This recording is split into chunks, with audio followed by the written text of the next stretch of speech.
ఓం శ్రీమాత్రే నమః. నమస్కారం అండి. ఎలా ఉన్నారు? అందరూ బాగున్నారా? మీరందరూ ఆనందంగా సంతోషంగా ఉండాలని అమ్మవారిని ఎప్పుడూ కోరుకుంటూ ఉంటాను. ధాత్రితో లక్ష్మీప్రియ క్రియేషన్స్ కి స్వాగతం. ఈ రోజు కూడా ఒక మంచి వీడియోతో వచ్చేసానండి. ఈ వీడియోలో పూజ చాలా పవర్ఫుల్ పూజ అండి. చాలా శక్తివంతమైన పూజా విధానం అండి. ఈ స్వామివారిని పూజించినట్లయితే మనకి ఎన్నో ఏళ్ల నుంచి తీరని కోరికలు ఉంటాయి కదండి, అవన్నీ కూడా తీరిపోతాయి. ఎన్ని సంవత్సరాలైనా వివాహం కాని వాళ్ళకి, సంతానం కలగని వారికి, అలాగే ఉద్యోగము రాని వాళ్ళకి, ఉద్యోగంలో సమస్యలున్న వారికి, అలాగే ఎటువంటి అనారోగ్య సమస్యలున్నా, భార్యాభర్తల మధ్య సఖ్యత లేకపోయినా, కుజ దోషాలు, కాలసర్ప దోషాలు ఉన్నా కూడా, నాగదోషాలున్నా ఇవన్నీ కూడా ఈ స్వామివారిని పూజిస్తే అన్నీ కూడా తొలగిపోతాయండి. మీరు ఎన్నో పూజలు చేసి విసిగిపోయి ఉన్నట్లయితే ఈ సుబ్రహ్మణ్య స్వామి వారిని పూజించండి. మీకు తప్పకుండా ఫలితమైతే కనిపిస్తుంది. ఈ పూజ చేసి నేను పొందిన ఫలితమే కాకుండా చాలా మంది ఈ స్వామివారిని కొలిచి పొందిన ఫలితాలు నేను విన్నానండి.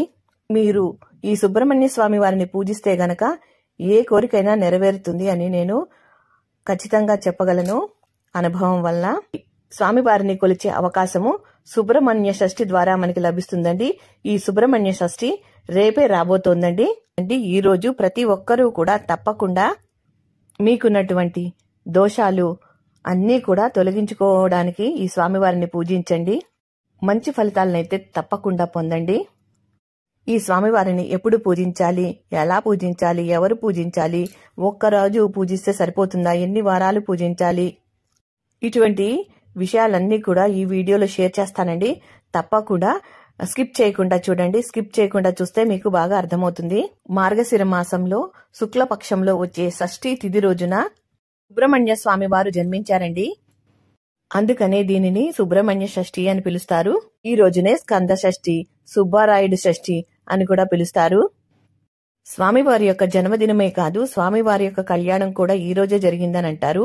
ఎంతో విశిష్టమైనటువంటి ఈ సుబ్రహ్మణ్య షష్ఠి 2025 సంవత్సరంలో ఎప్పుడు వచ్చింది అని అంటే నవంబరు 26వ తేదీన బుధవారం రోజున వచ్చిందండి.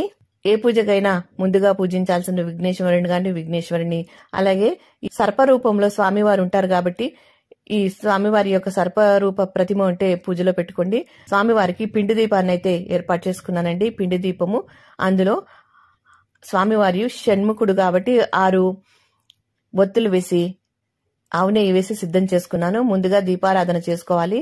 దీపారాధన ఒత్తులు తొందరగా వెలగడానికి కాస్త పచ్చ కర్పూరాన్ని నలిపి రాసుకుంటే ఒత్తులకి తొందరగా వెలుగుతాయండి. అలాగే రాశాను.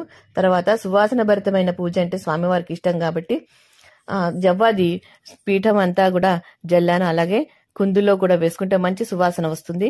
తర్వాత దీపారాధన చేసుకుని దీపారాధన కుందులకి పసుపు, కుంకుమ, గంధం, అక్షతలు సమర్పించి దీపజ్యోతికి నమస్కరించుకోవాలి. స్వామివారి యొక్క పటమైన లేదా స్వామివారి యొక్క 2 భార్యలు వల్లి దేవసేన సహిత సుబ్రహ్మణ్య స్వామివారి యొక్క పటం ఉన్న పూజలో పెట్టుకోండి. నేను ఇక్కడ విగ్రహాలు అయితే పెట్టుకున్నానండి.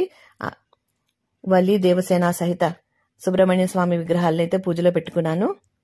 ఇవేమీ లేవని అనుకుంటే గనక మీరు శివయ్య యొక్క ఫ్యామిలీ ఫోటో ఉన్న విగ్రహాలున్న పూజలో పెట్టుకోవచ్చండి. స్వామివారికి ఎర్రని పువ్వులంటే చాలా ఇష్టం అండి. మందారాలు గాని గులాబీలు గాని స్వామివారికి మాలగా వేయవచ్చండి. నేను ఇక్కడ గులాబీల మాల వేశాను. అలాగే స్వామివారికి గులాబీ పూలతో పీఠం పైన అలంకారాన్ని చేశాను. స్వామివారి యొక్క వాహనం నెమలి కాబట్టి ఆ నెమలి యొక్క పింఛాలు నేను పీఠం పైన ఏర్పాటు చేసుకున్నానండి. స్వామివారి ఫోటోకి అటు ఇటు కూడా ఏర్పాటు చేసుకున్నాను. పూజలో నేను సుబ్రహ్మణ్య స్వామి వారి యొక్క దీపాన్ని అయితే పెట్టుకున్నానండి. స్వామివారికి ఎప్పుడు పూజ చేసినా ఈ దీపం వెలిగిస్తే చాలా మంచిదండి. ప్రత్యేకంగా పెట్టవలసిన పిండి దీపాన్ని అయితే ఏర్పాటు చేసుకున్నానండి. దాన్ని ఒక పళ్ళెంలో 6 కోణాలున్న ముగ్గు అయితే వేసుకోవాలి. ఆ ముగ్గులో పసుపు, కుంకుమ చక్కగా అలంకరించి శరవణ భవ అని రాసి దానిపైన ఈ పిండి దీపాన్ని అయితే పెట్టుకోవాలండి. సుబ్రహ్మణ్య స్వామివారు ఎవరు, కుమారస్వామివారు ఎవరు అనే కన్ఫ్యూజన్ కొంతమందికి అయితే ఉంటుందండి. చాలా మందికి అయితే తెలుసు. తెలియని వారి కోసము చిన్నగా నేను చెప్పడానికి ప్రయత్నం చేస్తాను. సుబ్రహ్మణ్య స్వామి ఎవరో కాదండి, కుమారస్వామి. కుమారస్వామి శివుడి యొక్క కుమారుడు. ఆయననే సుబ్రహ్మణ్య స్వామి వారని, కుమారస్వామి వారని, షణ్ముఖుడని ఇలా ఎన్నో రకాల పేర్లతోనైతే పిలుస్తారు. ఈ స్వామివారు తారకాసురుడు అనే రాక్షసుడిని చంపడానికి జన్మించారండి. అయితే ఈ స్వామివారు పార్వతీ అమ్మవారి యొక్క గర్భాన జన్మించలేదండి. పార్వతీ పరమేశ్వరులు ఏకాంత సమయంలో ఉన్నప్పుడు అగ్నిదేవుడు పావురం రూపంలో వారి ఏకాంత భవనంలోకి ప్రవేశిస్తాడు. దానిని గమనించిన పరమశివుడు తన దివ్య శక్తినంతా కూడా ఆ అగ్నిదేవుడిలోనికి ప్రవేశపెడతాడు. ఆ అగ్నిదేవుడు దానిని భరించలేక ఆ దివ్య తేజాన్ని గంగానదిలో విడిచిపెడతాడు. ఆ దివ్య తేజము ఆ నదిలో స్నానమాడుతున్న షట్కృత్తిక దేవతల గర్భాన ప్రవేశిస్తుంది. ఆ దివ్య తేజమును వారు భరించలేక పొదల్లో విసర్జిస్తారు. 6 ముఖాల తేజస్సుతో ఒక దివ్యమైన బాలుడిగా ఉద్భవిస్తాడు. ఈ విషయం తెలుసుకున్న పార్వతీ పరమేశ్వరులు రుద్రాంశ సంభూతుడిగా అక్కును చేర్చుకుని కైలాసానికి తీసుకువెళ్తారు. ఆ బాలుడు గంగా గర్భాన జన్మించినందున గంగేయుడని, షట్కృత్తికలు పెంచి పెద్ద చేసిన కారణంగా 6 ముఖాలు కలిగి ఉన్నందువలన షణ్ముఖుడని, కార్తికేయుడని, గౌరీశంకరుల పుత్రుడు అయినందువలన కుమారస్వామి అని పిలువబడతారు. శరవణంలో జన్మించినందువలన శరవణభవుడు అయ్యాడు. అందుకని ఒక పళ్ళెంలో ఈ విధంగా పిండితో 6 కోణాల ఉన్న ముగ్గు వేసుకుని దానిలో శరవణ భవ అని రాసుకుంటే చాలా మంచిదండి. అయితే ఈ స్వామివారు కుమారస్వామిగా ఎలా మారారు అనంటే, సర్పరూపంలో ఉన్న శ్రీవల్లిని పెళ్లి చేసుకోవడం కోసం కుమారస్వామివారు సుబ్రహ్మణ్య స్వామివారిగా అవతరించారు. ఇలా అవతరించిన తర్వాతే వీరిద్దరి కళ్యాణము జరిగిందండి. ఈ మార్గశిర షష్ఠి రోజునే వీరిద్దరి కళ్యాణము జరిగింది అని అంటారండి. అందుకని ఎవరికైతే వివాహము జరగటం లేదో, ఆలస్యమవుతుందో అటువంటి వారు గుళ్ళో జరిగే ఈ స్వామి అమ్మవార్ల యొక్క కళ్యాణాన్ని తిలకించిన, వివాహంలో పాలు పంచుకున్న శీఘ్రంగా వివాహం అయితే జరుగుతుందండి. అందుకనే సంవత్సరానికి ఒక్కసారి జరిగే కళ్యాణాన్ని మాత్రం మీరు మిస్ చేసుకోకండి. ఈ పూజ చేయటానికి ముందుగా నేను ఇక్కడ వినాయకుడి పూజ అయితే చేసేసానండి.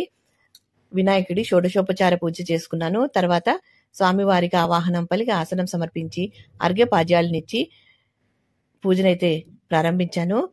ముందుగా పిండి దీపాలనైతే వెలిగించుకున్నానండి. తర్వాత ఆ పిండి దీపాల దగ్గర పసుపు, కుంకుమ, గంధం, అక్షతలు సమర్పించి నమస్కారం చేసుకుని పూజనైతే ప్రారంభించాను. ఈ రోజు ఈ పూజ చేయాలనుకునేవారు తెల్లవారుజామున నిద్రలేవాలండి. సూర్యోదయానికంటే ముందు ఈ పూజ చేసేసుకోవాలి. ఇల్లు గుమాలు శుభ్రం చేసేసుకుని, పూజ గది కూడా శుభ్రం చేసుకుని పూజ చేసేసుకోవాలి. ఈ పూజని ఈ విధంగా ఇంట్లో పీఠం విడిగా వేసుకుని చేసుకోవచ్చు. లేదంటే సుబ్రహ్మణ్య స్వామి వారి యొక్క గుడి దగ్గరికి వెళ్లి అక్కడైనా ఈ పూజ చేసుకోవచ్చండి.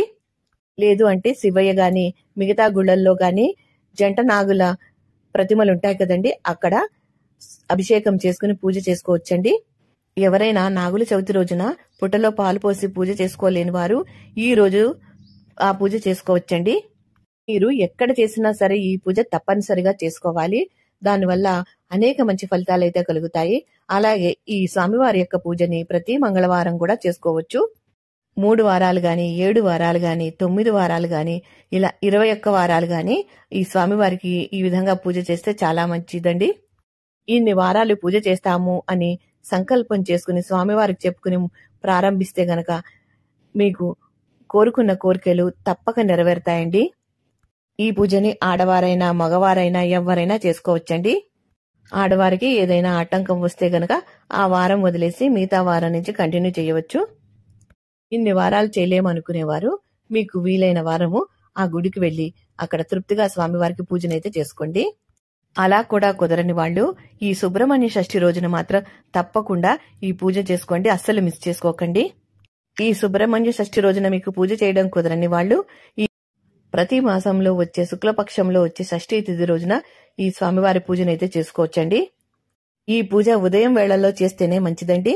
మీరు ఈ పూజని ఈ నవంబర్ 26వ తేదీన సూర్యోదయానికంటే ముందే ఈ పూజ చేయడానికి ప్రయత్నం చేయండి. ఒకవేళ కుదరని వాళ్ళు ఉదయం 7 గంటల నుంచి 8 గంటల లోపు చేసుకోవడానికి ప్రయత్నం చేయండి. లేదు అంటే 10 గంటల నుంచి 12 గంటల లోపల చేసుకోవడానికి ప్రయత్నం చేయండి. స్వామివారి యొక్క విగ్రహం ఉన్న వాళ్ళు ఈ రోజు స్వామివారికి అభిషేకం చేసుకోవాలి. అలాగే సంతానం లేని వారు ఇలా అభిషేకం చేసుకుని ఆ అభిషేక తీర్థాన్ని స్వీకరించినట్లయితే తప్పకుండా సంతాన భాగ్యం కలుగుతుంది. స్వామివారికి షోడశోపచార పూజ చేసుకోవాలండి. స్వామివారికి అష్టోత్తర శతనామావళితో పూజ చేసుకుంటే చాలా మంచిది.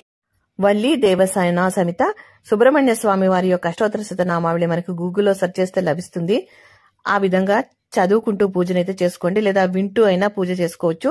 ఒకవేళ ఇవేమీ కుదరని వాళ్ళు ఓం వల్లి దేవసేన సమిత సుబ్రహ్మణ్య స్వామిని నమః అని పూజ చేసుకోవచ్చండి. లేదు అంటే ఓం కార్తికేయ నమః అని కూడా చేసుకోవచ్చు. మీకు ఏది వస్తే దాంతో పూజ చేసుకోండి. లేదా ఓం కుమార స్వామిని నమః అని అయినా సరే పూజ చేసుకోవచ్చండి. లేదు అంటే ఓం సాం శరవణ భవ అనే మంత్రంతోనైనా స్వామివారిని పూజించండి. స్వామివారికి నేను ఇక్కడ ముత్యాల హారతినైతే సమర్పించుకున్నాను. ఈ పూజ చేసుకోవాలనుకునే వారు కొన్ని నియమాలనైతే పాటించాల్సి ఉంటుందండి. రోజంతా ఉపవాసం ఉండి సాయంత్రము పూజ కూడా చేసుకున్న తర్వాత ఉపవాసాన్ని విరమించుకోవాలండి. ఆరోగ్యం సహకరించని వాళ్ళు ఉదయం పూజ అయ్యే వరకు ఉపవాసం ఉండి పూజ అయిన తర్వాత మీరు భోజనం చేసేయవచ్చు. ఉదయం వేళల్లో పూజ చేసుకోవడం కుదరని వాళ్ళు సాయంత్రం స్వామివారికి పూజనైతే చేసుకోండి. ఈ స్వామివారికి పూజ చేసుకోవాలనుకున్న రోజున బ్రహ్మచర్యం పాటించాలండి. నేల మీద పడుకోవాలి, భూశయనం చేయాలి. అలాగే సాత్విక ఆహారం తినాలండి. ఉల్లి వెల్లుల్లి అలాగే మద్యం మాంసం జోలికి వెళ్ళకూడదు.